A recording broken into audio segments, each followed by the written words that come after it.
This is Trans Africa Radio.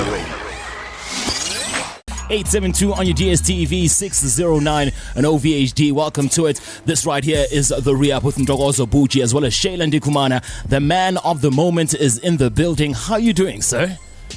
I am honored to be here with you today. No, well, we are honored as well to see you here in South Africa. How was it traveling, actually? How's it traveling? So far, so good. I'm a little stuffy from the plane, so pardon me if my bass has been dumbed down a little bit. Oh, okay. And you landed today, right? I landed yesterday, but it's still my first 24 hours in. All right. Tell me, you've traveled a lot around the world. You've hit up festivals all across the globe. Are you into traveling, or is it something that just comes with the job? Oh, I think it's one of my favorite aspects of the job. It doesn't even make it feel like work when you get to travel and experience new things, new people, new food, different vibes. Culture is a very central part of what we do as creatives. The more culture you can imbibe, the more that you can get different energies and frequencies to put out there. So for me, I really do enjoy traveling. Yeah. All right, awesome stuff. And how long are you going to be spending your days here? I'm just trying to, find out. Hey man, are you FBI? Are you... What's the essay version of FBI? I wouldn't know. In Ghana it's BNI. I don't know. Here no one gets arrested. Hey, I see. That means they are so secretive you don't know their names. Exactly. Yeah, so I don't know. I can't be saying it on air. But I won't be here for so long, but I'll be here long enough. All right. Awesome stuff. Thank you very much for coming through to South Africa. Thank you for having me. Yeah. Actually, I just want to go back to that track, God MC. It put Ghana on the map as a whole. Yeah. Right. What happened? What really happened? What really happened? That was, I guess, a controversial track in Ghana. It sparked off a lot of stuff. Yeah. Weirdly enough, it won HipHop Song of the Year at the Ghana Music Awards. Yeah. But, I think a lot of times in the music, we're all too nice to each other instead of being confrontational about things that need to be. And that's what that track was. It was me freeing my mind and being confrontational about certain things. Yeah, and it sparked a lot of conversation in Ghana. Like 20 different people made tracks around it and all sorts of things. But that's what we do as creatives. We create conversation through the art. So for someone who hasn't heard about God MC and they're listening for the first time, what kind of controversy did it bring about, especially in Ghana? I mean, it had two of the most significant rappers in Ghana going at each other. Yeah. So I guess in that sense it was competitive rivalry at the highest level. So exactly where I wanted to take it. I want to talk about beef in general, especially from a hip-hop, if it's beef or competition as you said it. What are your thoughts regarding that? Because I'm always celebrating when people do that. I think in every aspect of life, whether it's philosophy, architecture, any discipline that requires that different people have different perspectives, there's always going to be competitive rivalry. Whether it's Du Bois, Gavi, whether it's Kwame Nkrumah and somebody else, it's always, we need to have that kind of conversation where we don't just say yes and not yes to everything. Sometimes we have differences in opinion, and we have to challenge each other to bring the highest version of the conversation or the art. So for me, I'm with it. Right. I'm with it. I think where it becomes problematic is what people forget, that some of that, at the end of the day, we can all go and have, a drink somewhere, or maybe not. But it's not that serious. It is serious. Everything in life is serious. We take our craft seriously, but it's not that serious in terms of wanting harm to somebody else. But in terms of the conversation, is serious, and it's okay. It's fine.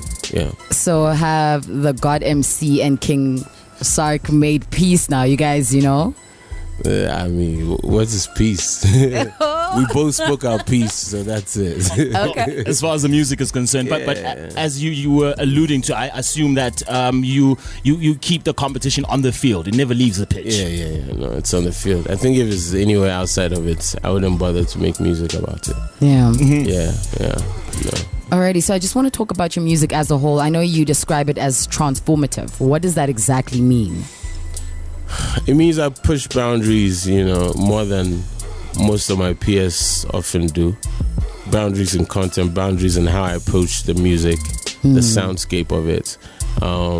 I try to reflect my life and my experience. I have lived in different places. I was born and raised in Ghana, but I also lived in America for 10 years. That was quite significant as well, being that I was an adult when that happened. And so all these influences and life journey, I try to bring them together. And in that regard, I bring like kind of a hybrid style that sometimes doesn't fit neatly into what's going on at any point in time, but it helps to inform people that, well, there's a lane for something else that's different. You know, there's some, we can push this thing further than just, you know, just what we know it to be for today. So I'm comfortable being in that transformative space where I can do music that is familiar and it can resonate now, but maybe the first time you hear it, you might be like, where do I put this? I'm not quite sure. And I'm okay being that person. You speak of spending 10 years in the United States of America and deciding that you want to get into hip-hop. I want to find out why, because, well, Africa's rich in music. There's hip life. You could have done any other genre. And why hip-hop exactly? Why that decision? Well, I think it was the music of my upbringing. Excuse me. High life was the music that we were born into. That was the music of our parents. And high life was also contemporary music that took from Ghanaian traditional music and then jazz and funk and stuff, and they put it together. So we are doing similar. We're taking music from our generation, which popular music of our generation really is very hip-hop, and then we try and infuse it with the music of our origins. So those of us in the popular music framework and people like me, well, it just came organically. I didn't have to think about it. All right. Awesome stuff. We got a tweet here from Real Liza GH saying, I push more than my peers do at M.anifest in relations to music live on Trans Africa. I guess he's just quoting what you're saying and saying he is listening all the way from Ghana. I would like to find out a bit more about things like being a global being recognized by global publications such as the male Guardian calling you one of the best in Africa. What was like that feeling like when the Guardian from the UK in 2015 calling you one of the the rappers that stands out in Africa? I mean, I'm appreciative every time that I'm acknowledged, but I don't try to get too caught up in that. At the end of the day, all those things come and go. The real legacy is in the work and what we leave behind. 10 years from now, who remembers what the Guardian says? So that's you on BBC or that's you on CNN. But they might remember the impact of the work that you did. So I try not to, I appreciate it. But I try not to dwell on those things.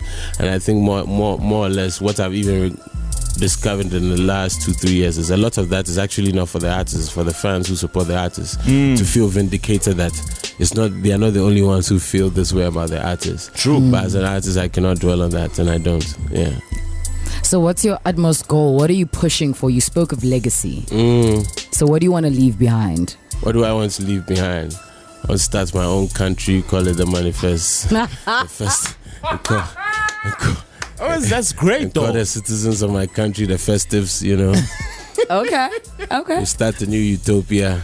We make a new language. It's not going to be like what's the name of the film with the blue people? It's not going to be Avatar. It's not going to be Avatar. It's to be a better version. We're not going to have a white savior. Okay, I'm getting too deep. I would hope that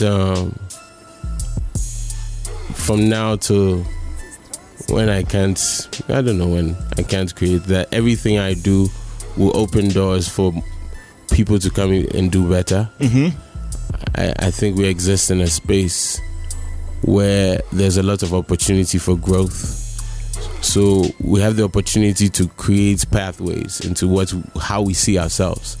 Art is a big way in how we recreate ourselves as a people and how we understand our self-esteem, how we build that. And I would hope to contribute to that along the line, because there were many people before me and before us who contributed in their writing, in their everything, that have given us this opportunity to be doing what we're doing. And in this fast-moving world, I would hope that I can, in my solitude, I'll be able to bring forth things that would benefit the generations after us, and even just those who are even coming up now, So, I mean, I know it's very vague, but I would hope that would be a more lasting legacy that will exist past my time on this earth. Leave some knowledge. I mean, I mean, I think sometimes it goes deeper than that. You see, so for instance, in Africa, you go someplace, they'll be like this tradition, blah blah. Nobody questions how that came to be. So who are the ones who decided one day that, like in Ghana, when you go into a room, you have to greet counterclockwise? Oh, somebody at some point decided that. You understand? Or that when you are getting married, you should spray money, or these things all don't just come about. I mean, accidentally, they do come about, and we are cultural creators. This is our moment to create things for the next lifetime, and for our lifetime. So it's not just knowledge, it's just to create things that will work better for us. All right, we have M.anifest all the way from Ghana in the studio. In case you just tuned in, send us your messages via Twitter. It's at TransAfrica872, Facebook transafricaradio.net. Not forgetting via that WhatsApp line, it's +27 7925 44329. Do not forget to hashtag the re-up or give us a ring from wherever you are on God's green earth. It's +27 11 44 77176. A message here from Zoditi saying, God MC, quite a catchy title. The guy is deep, great thinker. Hashtag the re-up. That's a young lady from South Africa, Race. And much then appreciated. Yeah, Felix G also listening in all the way from Ho. I don't know Ho or in Ghana. It is a place. Yo. I hope I didn't butcher it that bad. I mean, it's Ho, it's Ho. Yeah. No, it's Ho. Sorry. It's Ho. Okay, you pick it up. It's close to my hometown. It's not quite, but it's in the same region, Volta region. Shout outs to them. Shout outs to Felix listening all the way from, I don't want to miss it. We're coming up with the sounds of Sugar taking off Nowhere Cool. We'll be talking about that, breaking it down and finding out what exactly were you trying to, communicate with the rest of the world. M.anifest in the building. Welcome to it. This right here is Trans Africa Radio. Trans Africa Radio. This is Trans Africa Radio.